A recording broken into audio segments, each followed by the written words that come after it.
Hi అండి. మా ఆయన గారు చిన్నతనంలో మంచి మంచి కథలన్నీ చెప్పేవారండి. అంటే నా చిన్నతనంలో మా ఆయన గారు కథలు చెప్పడం ఏంటి అనుకుంటున్నారా? మా ఆయన గారు కూడా అప్పుడు చిన్నవారే. అంటే మా హస్బెండ్‌ది, నాది పక్క పక్క ఇళ్ళండి. ఒకే వీధి. చిన్నప్పటి నుంచి కలిసి పెరిగి ఆడుకునేవాళ్ళము. ఏజ్ డిఫరెన్స్ కూడా తక్కువే అండి. మా ఇద్దరికి 2 ఇయర్సే తేడా. అందువలన మా వీధిలో పిల్లలు కూడా మా చిన్నప్పుడు చాలా ఎక్కువ మంది ఉండేవారండి. 10, 15 పిల్లల వరకు ఉండేవాళ్ళం. అప్పట్లో చదువులు ఇంత స్ట్రెస్, హోమ్ వర్క్స్ ఏం లేవు కనుకండి.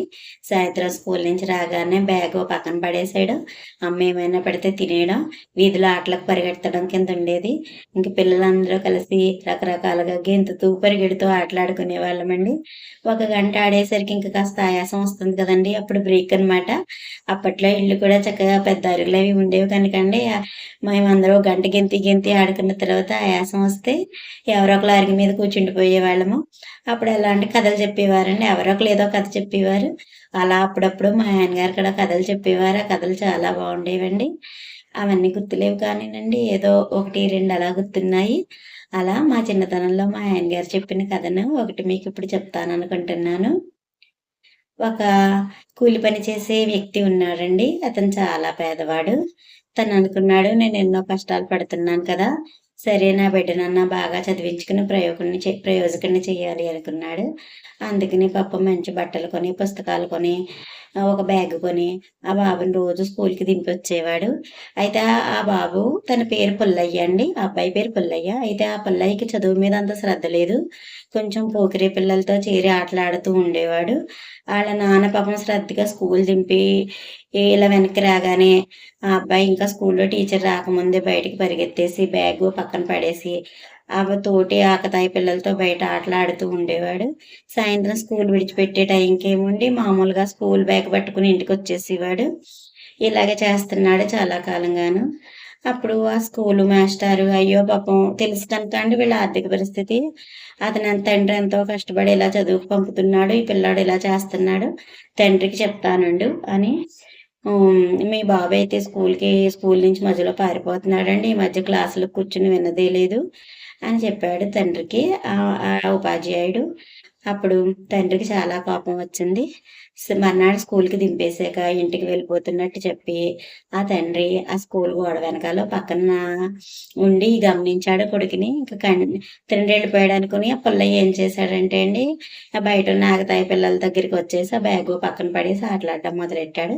అది చూసిన తండ్రి కోపంతో హ్మ్, కొడుకు దగ్గరికెళ్ళి ఓ చిన్న జోక తీసుకొని ఒక 2 దెబ్బలు వాయించి, నేనెంతో కష్టపడి నిన్ను చదివించాలనుకుని, ఎంతో మనకి తిండికి గతి లేకపోయినా సరే, నీకిన్ని సౌకర్యాలు ఏర్పాటు చేస్తుంటే, నువ్వేమో ఇలా చేస్తున్నావా?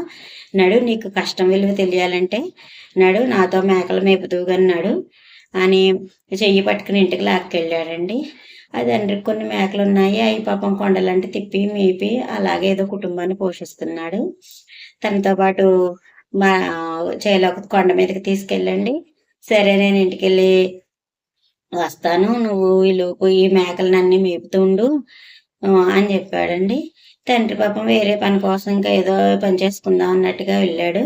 వెళ్తే ఈ పుల్లయ్య ఏం చేశాడంటే అండి, నేను మేపేదేముంది అయ్యే తింటాయిలే అనేసి ఆ కొండ మీద వదిలేసి, ఆ చెట్టు కింద కూర్చొని అటు ఇటు అలాగా ఆటలాడుతూ, పరిగెడుతూ అలా చేశాడు. అక్కడ ఒక జామ చెట్టు ఉందండి. ఆ జామకాయ కోసుకుందామని చెప్పి ఆ చెట్టు మీదకెక్కాడు. ఎక్కితే కాలు జారి కింద పడ్డాడు. ఆ శబ్దానికి మేక నాలుక బయట పెట్టే మే అంటది కదండీ!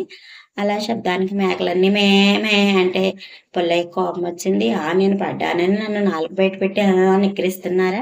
చెప్తానుండండి మీ పని అని. మీ నాలుకలు కోసేస్తాను అనేసి మేకను పట్టుకుని ఇలాగ నాలుక కత్తిరించిపోతున్నాడు. అటుగా ఒక దొంగ వెళ్తున్నాడు. ఏంటి బాబు ఏం చేస్తున్నావు అంటే, నేను చెట్టెక్కి పెడితే ఈ మేకలన్నీ నన్ను ఎక్కిరిస్తున్నాయి. నాలుక బయట పెట్టాను అని. అందుకే ఆ నాలుకలు కోసేద్దామని, కత్తిరించుదామని చూస్తున్నాను అన్నాడు. ఎందుకు బాబు అలాగా నాలుకలు కత్తిరించినంత మాత్రాన ఎందుకు? అలా కాదు. అసలు నిన్ను ఎక్కిరించిన మేకలు నీ దగ్గరే ఉంచుకోకూడదు నువ్వు. నాకిచ్చెయ్యి నేను తీసుకెళ్ళిపోతాను. అంటే ఉత్తినే ఇస్తే మా నాన్నగారు దెబ్బలాడతారు అంటే, సరే నీకు మేక ఒక నూకిస్తాను. నూకంటే బియ్యపు గింజలో సగమండి. నీకొక మేక ఒక నూకిస్తాను అని చెప్పి, ఆ 1000 మేకలకి 1000 నూకలు మూట కట్టి ఇచ్చేసి పట్టుకెళ్ళిపోయాడు. పట్టుకెళ్ళిపోతే సాయంత్రం తండ్రి వచ్చాడు. పాపం మేకలని ఇంటికి తీసుకెళ్దామని, ఒరే మేకలేయరా అంటే, మేకలు నన్ను చెట్టు ఎక్కి పడితే ఎక్కిరించినాయి, అందుకే నేను అమ్మేశాను. అమ్మేసావా, ఎంత పని చేసావు, మనకు ఆధారం అయ్యాయి, దేనికి అమ్మేవు, ఎంత వచ్చినాయి డబ్బులు అంటే, డబ్బులు ఏం కాదు, డబ్బుల కంటే విలువైనవి, మనం డబ్బులు తెచ్చుకున్న డబ్బులతో నూకలు కొనుక్కొని గింజి కాసుకోవాలి కదా, మళ్ళీ మనం డబ్బులు తీసుకున్న డబ్బులతో నూకలు కొనుక్కుని అంత శ్రమ ఎందుకని నేను డైరెక్ట్గా ఇలా నూకలకే ఇచ్చేసాను అన్నాడు. దానికి తండ్రి బాధపడి, అయ్యో నువ్వింత మూర్ఖుడు అనుకోలేదు, ఇంకెలా చేసావా అని మళ్ళీ జోకిచ్చుకుని 2 దెబ్బలు వాయించి ఇంటికి తీసుకెళ్ళాడు. తల్లి కూడా చెడామడా తిట్టింది. చెడామడా తిట్టి ఆ నూకల మూటని, అప్పుడు తాటాకు పాకలే కదండి మరి, ఆ తాటాకు పాక చూరులో పెట్టింది. పెట్టి ఇంకా మర్నాడు ప్రొద్దుట ఆ తల్లి ఏం చేసిందంటే, నేను ఆ కాలువకి వెళ్ళి ఆ నీళ్లు పట్టుకొస్తాను, నువ్వు చూరులో పెట్టాం కదా నూకల మూట, అది తియ్యి, కొంచెం గంజన్నా కాసుకోవచ్చు అని చెప్పి తల్లి కాలువకి వెళ్ళిందండి నీళ్ళు తేవడానికి. వెళ్తే తిని చూరులో పెట్టిన నూకల మూట అంతా వెతికాడు, కానీ ఎక్కడా కనిపించలేదు. ఇదేంటి ఏం కనిపించలేని వెతికితే కొట్టేసిన నూకల మూట అంతా కన్నాలు పడిపోయి నూకలు లేవండి. ఆ క్లాత్ అంతా ఏమో ముక్కలు అయిపోయి కనిపించింది. ఆహా, ఎలకలు తినేసినాయి అనమాట నా నూకల మూటని అనుకున్నాడు. తీరా చూస్తే 1-2 ఎలకలు అటు పరిగెడుతూ కనిపించాయి. ఉండండి మీ పని చెప్తానని పట్టుకోపోయాడు. ఎలకలు ఎక్కడ దొరుకుతాయండి, అందులోనే చూరులో ఉన్న ఎలకలు అసలు దొరకలేదు. సరే అలా కాదు, మీ పని చెప్తాను ఉండండి అని చెప్పి మొత్తం ఏం చేశాడంటే, ఇల్లు ఎంటించేస్తే ఇల్లుతో పాటు ఆ ఎలకలు కూడా చచ్చిపోతాయి కదా అని ఇల్లు ఎంటించేశాడు. ఇల్లు ఎంటించేస్తే తల్లి కాలువకెళ్ళి నీళ్లు పట్టుకొచ్చేసరికి ఇల్లు తగలడిపోతుంది. అయ్యో అయ్యో బాబోయ్ ఇల్లు కాలిపోతుంది, ఇల్లు కాలేదు, లబో దిబ్బో కాలు పెడితే ఇల్లు ఎంటిపోతుంది, అయ్యో ఎలా బాబు నువ్వు చూడలేదా, ఎలా అంటే, చూడకపోవడం ఏంటమ్మా, నేనే ఎంటించేసాను ఇల్లు అని చెప్పాడు.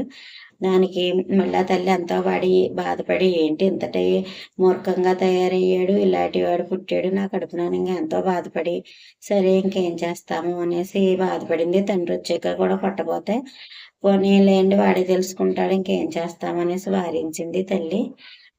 తండ్రి సరే అయితే అడవులకి వెళ్ళి పుల్లలు తెచ్చుకుందాము, వాటితో మళ్ళీ పాకేసుకోవాలి కదా, సాయం రాని కొడుకుని తీసుకెళ్ళాడు. అడవిలోకి వెళ్ళాక తండ్రి ఏమో ఎంత కష్టపడి పాకకు పనికొచ్చేలాంటి సన్నని జువ్వల్లాంటి కొమ్మలన్నీ నరికి చక్కగా చెక్కి మూటలు కట్టి కొడుక్కి ఇచ్చాడు. మోపు కట్టి, నువ్వు ఈ మోపు ఒక్కొక్క మోపు ఇంటి దగ్గర పడేసి వస్తూ ఉండు, ఈ లోపు నేనేమో ఇలాగా మళ్ళీ పుల్లలు చెక్కి మోపు కడతాను అన్నాడు. ముందు పుల్లయ్య ఒక మోపు బాగానే పట్టుకెళ్ళి ఇంటి దగ్గర పెట్టొచ్చిన తర్వాత ఇక రెండో మోపుకి వచ్చేసరికి బద్ధకం వచ్చింది. అయ్య బాబాయ్ ఇంత దూరం ఇన్ని మోపులు పట్టుకెళ్తూ ఉండాలా అని మళ్ళీ రెండో మోపు తల మీద పెట్టుకుని కొంచెం ఎదరికి వచ్చేసరికి మొండి ఒక చోట కాలువ కనిపించింది. సరే ఇక్కడ కాలువ ఉంది, మా ఇంటి పక్కన కూడా కాలువ ఉంది, అంటే ఈ కాలువ ఇలా పారుతూ మా ఇంటి వరకు వస్తుంది కదా, ఇంకెందుకు నేను మోసుకెళ్ళడం, ఈ కాలువలో పడేస్తే ఆ పుల్లల మోపు మా ఇంటి దగ్గరికి వెళ్ళాక అదే అవుతుంది అని పుల్లల మోపు నువ్వు అలాగా కొట్టుకుంటూ వెళ్ళి ఏం చేస్తావంటేను, అక్కడ మజ్జి గుడి ఉంది కదా, ఆ మజ్జి గుడి దగ్గర ఆగిపో, అక్కడే మా పాక అని చెప్పేసి పడేసాడు. పడేస్తే మళ్ళీ తండ్రి దగ్గర తిరిగి వెళ్ళాడు. తండ్రి అదేంట్రా పొలం మోపేది, అప్పుడే ఇంత తొందరగా వచ్చేసావు, ఇంటికి చేర్చేసావా అంటే, చేర్చేసినట్టే నానా అన్నాడు. ఫోన్లే పాక అది అంటించేసాడు కదా, అందుకని వీడికి నా వల్లనే కదా ఇలా అయిందని బుద్ధి వచ్చి పని శ్రద్ధగా చేస్తున్నాడేమో తొందరగాను అని తండ్రి సంతోషపడ్డాడు. అలాగే తండ్రి కట్టించిన మోపన్ని పట్టుకురావడం, కాళ్ళలో పడేయడం, పుల్లల మోపు నువ్వు వెళ్ళి మజ్జిగుడి దగ్గర ఆగిపో, అక్కడే మా ఇల్లు అని చెప్పడం, అలా చేసుకుని వచ్చాడు. దాదాపు 10 మోపులన్నీ. ఇంకా ఆఖరికి తండ్రి సరే ఇంక అక్కర్లేదు, ఇంక ఈ 2 మోపులే ఉన్నాయి కదా, నువ్వు ఒకటి నేను ఒకటి చెరొకటి నెత్తి మీద పెట్టుకుని వెళ్ళిపోవచ్చుదా అని కొడుకు ఒక మోపు పెట్టి తను మోపు నెత్తి మీద పెట్టుకుని కాలువ దగ్గరికి వెళ్ళాడు. వెళ్తుంటే మళ్ళీ కాలువ వస్తుంది కదండి దారిలో, అక్కడికి వచ్చేసరికి పుల్లయ్య నాన్న ఆగు, మనం ఇంటి వరకు మోసుకెళ్ళక్కర్లేదు, ఈ మోపును ఇలా కాళ్ళ పడేయి అన్నాడు. అదేంటిరా కాళ్ళ పడేస్తే ఎలాగా అంటే, అవునా ఇక్కడ కాలువ ఉంది, మన ఇంటి దగ్గర కాలువ ఉంది, ఇదే కదా అక్కడ వరకు వస్తుంది, ఈ పడేస్తే అది అక్కడ ఆగుతుంది అంటే, అయితే నేను ఇప్పటి వరకు కట్టిన మోపులన్నీ నువ్వు అలాగే చేసావా అని అడిగాడు తండ్రి. అవునా నువ్వు ఇప్పటి వరకు ఇచ్చిన మోపులన్నీ నేను అలాగే చేశాను, ఈ 2 మోపులు కూడా పడేద్దాం నాన్న, అవి మన ఇంటి దగ్గరికి వెళ్ళి ఆగితే మనం తీసుకోవచ్చు అన్నాడు. ఇంకా తండ్రికి ఇంకా పట్టలేనంత కోపం వచ్చింది. ఒకటొక తప్పు రెండో తప్పు అంటే ఊరుకోవచ్చు, ఏ పని అయితే ఆ పని నువ్వు అలా చేస్తున్నావు, ఇంక నీకెంత బుద్ధి లేని కొడుకు అయితే నాకొద్దు, చెప్తానుండు నీ పని అని ఆ కొడుకుని కాళ్ళు చేతులు కట్టేసి సరే పుల్లయ్య, నువ్వు పుల్లల మోపులు పడేసి మన ఇంటి దగ్గర ఆగమన్నావు కదా, నువ్వైతే మాత్రం నడిచి రావడం ఎందుకు అనేసి ఆ కొడుకుని కాళ్ళు చేతులు కట్టేసి ఆ కాళ్ళ పడేసి, రే పుల్లయ్య కొట్టుకుంటూ కొట్టుకుంటూ వచ్చి మజ్జిగుడి దగ్గర మన ఇల్లు కదా అక్కడ ఆగిపోరా అని కాల్లో పడేశాడు కొడుకుని. కొడుకు కొట్టుకుంటూ కొట్టుకుంటూ అలా వెళ్ళాడు. కానీ కాల్లో వెళ్ళిన వస్తువు ఎక్కడ ఆగుతుందండి, ఏం ఆగదు కదా, అలా వెళ్ళిపోతుంది. అప్పటికి పుల్లయ్యకి అర్థమైంది, అయ్య బాబాయ్ అయితే ఇంక మా తండ్రి కోపంతో నన్ను ఇలా చేశాడా, ఇవన్నీ ఇలా కొట్టుకుంటూ కొట్టుకుంటూ వెళ్ళిపోయినాయా ముందుకి అని ఇంక అలా కొట్టుకుంటూ కొట్టుకుంటూ అలాగ వెళ్ళిపోతున్నాడు. ఈ చేలు దాటుకుని అలా వెళ్ళిపోతుంటే అప్పటికి అయ్యో నన్ను ఎవరైనా రక్షిస్తే బాగున్నాను అన్నట్టుగా పుల్లయ్య వస్తున్నాడు పట్టుకోండి, పాటోడు వస్తున్నాడు పట్టుకోండి, పుల్లయ్య వస్తున్నాడు పట్టుకోండి, పాటోడు వస్తున్నాడు పట్టుకోండి అని అరుస్తూ కాళ్ళు కొట్టుకుంటూ పోతున్నాడు. ఆ పక్క ఊర్లో ఒక చాకలి మామ ఆ కాళ్ళవారు బట్టలు తుక్కుంటుంది, చాలా ముసలిది. అలా వెరుపులు మిమించాయి, అయ్యో పాపం ఎవరో పిల్లోడు కాళ్ళు కొట్టుకుంటూ పోతున్నాడు తీస్తానని చిన్న ఒక కర్రని ఇలాగా ఊతం కింద వేసింది. బాబీ కర్ర పట్టుకుని ఇలా ఒడ్డుకురా అని ఆ కర్ర పట్టుకుని ఒడ్డుకొచ్చాడు. ఏంటి ఏం బాబు, ఎవరు బాబు నువ్వు ఏంటి అంటే, తర్వాత చెప్తాను నాకు ఆకలేస్తుంది కడుపు నిండా అన్నం పెట్టు అన్నాడు. సరే అన్నం ఉండు నేను ఇంటికెళ్ళి వండుకుని పట్టుకొస్తా, అన్నం పెట్టు అన్నాడు. సరే అయితే నాన్నమ్మ ఇంటికెళ్ళి వండుకుని తేవాలి తెస్తాను, నేనేమో చాకలిదాన్ని బట్టలు ఉతుక్కుందామని వచ్చాను మరి అంటే ఓసి బట్టలే కదా నేను ఉతికేస్తాను అన్నాడు. సరే అయితే బట్టలు ఉతికేసి ఉంచు, నేను వచ్చేసరికి ఉతికేస్తే నీకు మంచి మంచి ఏం కూర కావాలో చెప్పు అవన్నీ వండుకొస్తాను అని చెప్పింది చాకలి మామ. తనకి ఏం కావాలో మంచి మంచి కూరలన్నీ చెప్పాడు. సరే బాబు బట్టలు మాత్రం చాలా తెల్లగా రావాలి, అంటే ఎగిరిపోయే అంత తెల్లగా ఉతికి ఉంచు బాబు, ఉతికేసి ఆరేసి ఉంచు బాబు నేను వస్తాను అని పాప మా చాకలి మామ ఇంటికి వెళ్ళింది. ఆ పాపం పుల్లయ్య బట్టలు ఉతికాడు, బాగానే ఉతికాడు, చక్కగా ఆరబెట్టాడు. తీరా చూస్తే వాటిలో అంటే ఎగరట్లేదు. ఇదేంటి నేను ఉఫ్ అన్నా కూడా ఎగరట్లేదు, బట్టలు ఇంత తెల్లగా ఉతికాను ఏం చెయ్యను అని ఆలోచించి ఆ బట్టలన్నీ చక్కగా ఒక పోగేసి అంటించేశాడు. అంటించేస్తావన్నీ కాలి బూడిదైపోతాయి కదా, కొంచెం బూడి తీసుకుని ఇలా పట్టుకుని అన్నాడు. అంటే చక్కగా ఎగురుతున్నాయి. ఇప్పుడు చాకలి మామ చెప్పినట్టు బట్టలు ఇప్పుడు ఉతికిననమాట బాగా అనుకున్నాడు. ఆ చాకలి మామ క్యారేజ్ పట్టుకుని వచ్చింది.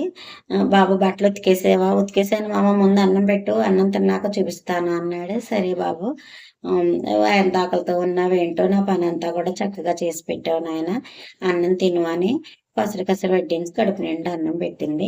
సరే బాబు ఏవి బట్టలు మహారాజు గారివి అప్పచెప్పాలి జాగ్రత్తగాను, ఏవి నాన్న మూటలు కట్టేసి ఇచ్చేద్దాం ఎక్కడ పెట్టేవు అంటే తీసుకెళ్ళి చూస్తే తీసుకెళ్ళి చూపించాడు. అక్కడేమో పెద్ద మసిపోగు ఉంది. ఇదేంటి బాబు నేను బట్టలు అడుగుతుంటే నువ్వేమో కాల్ చేసి మసిపోగు చూపిస్తున్నావు, ఇదేంటి బట్టలు ఎక్కడ ఉన్నాయంటే, ఇవే మామ మరి నువ్వేం చెప్పావు, ఉఫ్ అంటే ఎగిరిపోయేంత తెల్లగా ఉతకమన్నావు కదా, నేనేమో ఉఫ్ అను ఊదిన ఎంత తెల్లగా ఉతికినా సరే ఉఫ్ అను అంటే అవి అసలు ఎగరట్లేదు. ఇంక అందుకే నేను ఏం చేశానంటే ఇలా అంటించేశాను, ఇప్పుడు చూడు అని మా అమ్మ మొహం మీదకి బూడిదిలా పెట్టి అని ఊదాడు. అంతే మామ అంతే మామ కంటి నిండా మొహం నిండా కూడా బూడిద పడిపోయింది. చీ నువ్వింత మూర్ఖుడువా, అందుకనే నేను కన్నవాళ్ళు ఇలా వదిలేసారనమాట, నేను ఎరకపోయి తెచ్చుకున్నాను, నువ్వు నాకు వద్దు బాబోయ్. నా మామ మళ్ళీ కాళ్ళు చేతులు మామూలుగా కట్టేసి ఆ కాళ్ళలోనే పడేసింది.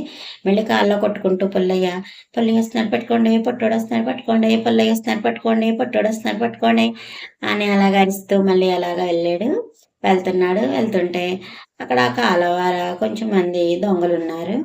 సరే పిల్లని తీద్దాము, మన దొంగల జట్టులోకి ఎందుకన్నా ఉపయోగపడతాడు అని తీస్తే నువ్వు నీకు ఏ పని చెప్తా పని చేస్తావా అంటే, మీరు ఏ పని చెప్పినా చేస్తాను, నా కడుపు నిండా తిండి పెడితే చాలు అన్నాడు.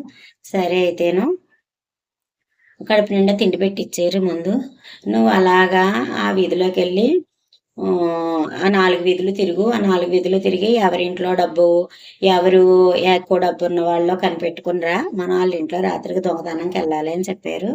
అప్పుడు పుల్లయ్య అలా 4 వీధులు తిరిగితే ఒక వీధిలోకి వచ్చేసరికి చక్కగా పెద్ద మేడ, ఆ ఇంట్లో వాళ్ళేమో మెండండా బంగారు నగలు అవి కూడా వేసుకుని బయటికి లోపలికి తిరగడం అలా కనిపించారు. సరే చూస్తే ఎవరిల్లు అని ఏమో ఎంక్వైరీ చేస్తే అది బాజాలు వాయించే వాళ్ళు ఇల్లు, బాజాలు వాయిస్తారు కదండి, ఆ బాజాలు వాయించే వాళ్ళు ఇల్లు. సరే తీసు వచ్చేసాడు, వెనక్కి వచ్చేసి దొంగలకు చెప్పాడు, ఆ 4వ వీధిలోని 3వ ఇంట్లో బాగా డబ్బు ఉన్న వాళ్ళు బాజాలు వాయిస్తున్నారు అని చెప్పాడు. బాజాలు వాయించే వాళ్ళు ఇల్లు, బాగా డబ్బు ఉన్నవాళ్ళు అని చెప్పారు. చెప్తే సరే ఆ రాత్రికి మనం వాళ్ళ ఇంటికి దొంగతనానికి వెళ్దాం, నువ్వు రెడీగా ఉండు అని చెప్పారు దొంగలు. చెప్తే సరే అనేసి వెళ్ళారు అందరూ దొంగతనానికి. వెళ్ళిన తర్వాత పుల్లయ్యనేమో కాపలా ఉంచారు ఎదురు హాల్లోను. వీళ్ళెవరైనా కొంచెం లెగుస్తున్నారు, మెలుకువొచ్చి లెగుస్తున్నారు అంటే మాకు హింట్ ఇవ్వి నువ్వు. మేము ఈలోపు ఈ గదుల్లో, బీరువాల్లోనూ, అరల్లోనూ ఏమున్నాయో ఈ సామాన్లన్నీ మూట కట్టుకుంటామని దొంగలందరూ అన్ని గదుల్లోకెళ్ళి డబ్బు, బంగారం ఎక్కడుందంతా వెతుకుతున్నారు. ఈ పుల్లయ్య హాల్లో కూర్చున్నాడు. కూర్చుని బోరు కొట్టింది. వీళ్ళు మిగతా సభ్యులందరూ ఏమో గురకపెట్టి నిద్రపోతున్నారు ఇంట్లో సభ్యులందరూను. ఇంకా పుల్లయ్యకి కూర్చుని బోరు కొట్టింది. పక్కన డబ్బులున్నాయి కదండీ! చక్కగా బాజాలున్నాయి కదా! ఆటిలి పట్టుకుని డమ్ డమ్ డమ్ డమ్ డమ వాయించడం పెట్టాడు. వాయిస్తే శబ్దానికి ఆ ఇంట్లో వాళ్ళు లేచిపోయి దొంగలు దొంగలు దొంగలు దొంగలు అని అరిస్తే అందరూ కంగారుగా పరిగెత్తుకుని వచ్చి ఏంటి నువ్వు ఇలా చేసావు ఎవరో లేకుండా చూడు లెగిస్తే మాకు ఏంటో నువ్వే పని కట్టుకుని లేపేవా అని తిట్టారు. సరే ఇంకెప్పుడు తప్పైపోయింది ఇలా చేయను అన్నారు. ఇంకా మళ్ళీ వేరే ఊరు వెళ్ళిపోయారు. ఇక్కడ దొంగలు వేరే ఊరు తీసుకుని వెళ్ళారు పుల్లయ్యని. ఈ ఊళ్ళో ఎవరున్నారు చెప్పు అంటే మళ్ళీ 4 వీధులు కనిపెట్టి వీధిలోనూ బోరలు ఊతారు కదా వాళ్ళు ఉన్నారు డబ్బున్న వాళ్ళు అని కనిపెట్టి చెప్పాడు. సరేనా బోర్లు ఊదే వాళ్ళ ఇంటికి రాత్రి దొంగతనానికి వెళ్ళారు. మళ్ళీ దాన్ని హాల్లో కూర్చోబెట్టి వీళ్ళు గదుల్లో డబ్బు బంగారం వెతికేసరికేమో ఆ బోరలు తినికి మళ్ళీ బోరు కట్టి ఆ బోర ఇచ్చుకుని ఊ అని ఊదడం మొదలెట్టాడు. మళ్ళీ ఆ పడుకున్న వాళ్ళందరూ లేచిపోయి దొంగలు దొంగలు దొంగలు అని పరిగెడతాయి. అప్పుడు మళ్ళీ దొంగలందరూ కంగారుగా గబగబా వాళ్ళకు దొరకకుండా పారిపోయారు పుల్లయ్యతో సహా. ఇంకా దాన్ని తీసుకొచ్చి వద్దు బాబాయ్ నువ్వు చాలా మూర్ఖుడివి అందే నిన్ను కాళ్ళ పడేశారు నువ్వు మాకు వద్దని మళ్ళీ కాళ్ళు చేతులు పెట్టేసి పుల్లయ్యని మళ్ళీ కాళ్ళలోనే పడేశారు. పుల్లయ్య కొట్టుకుంటూ పుల్లయ్య వస్తున్నారు పట్టుకోండి పాటోడు వస్తున్నారు అని అరుస్తూ వెళ్ళిపోయాడు. ఇంక రాత్రి అయిపోయింది ఎవరు తీయలేదు పాపం. ఆఖరికి కాళ్ళలోకి ఇలా ఒక చెట్టు కొమ్మ వంగని ఉంటే ఆ కొమ్మను ఇలా సపోర్ట్ పెట్టుకుని తనకు తనే కాలం నుంచి బయటకు వచ్చాడు. చుట్టూ చిమ్మ చీకటి చాలా భయంగా ఉంది. అక్కడ ఒక తాడి చెట్టు ఉంటే సరే ఈ రాత్రికి దీని మీద కాలక్షేపం చేద్దాం అన్నట్టుగా నెమ్మదిగా పాక్కుంటా తాడి చెట్టు పైకి ఎక్కేసి ఆ తాడి చెట్టు కొమ్మల్లో అలా కూర్చుని ఉన్నాడు పుల్లయ్య. పుల్లయ్య చెట్టు మీద కూర్చుని ఉన్నాడు కదండి. సరిగ్గా మధ్యరాత్రి అయ్యేసరికి ఒక 4 దొంగలు ఎక్కడో దొంగతనం చేసి ఆ డబ్బు బంగారం తెచ్చి ఆ చెట్టు కింద కూర్చుని పంచుకుంటున్నారు. ఇదిగో ఇవి 4 దండలు కదా నీకొకటి నాకొకటి నీకొకటి ఇవిగో ఇవి 4 హారాలు కదా నీకొకటి నాకొకటి అలా పంచుకుంటున్నారు. అయితే ఈ చెట్టు మీద కూర్చున్న పుల్లయ్యకి కంగారు వచ్చింది దొంగల్ని చూసి. ఇక ఇలా కంగారుగా ఇలా చెట్టు మీద ఇలా కదిలాడు. కదిలితే అప్పటికి పండిపోయిన తాటిపళ్ళు దబదబా కిందకి రాలిపడ్డాయి. పడితే దొంగలు కంగారు పడిపోయి దెయ్యం బాబోయ్ అని వాళ్ళు తెచ్చిన డబ్బు బంగారం అక్కడే వదిలేసి కంగారుగా పరిగెత్తుకుని పారిపోయారు.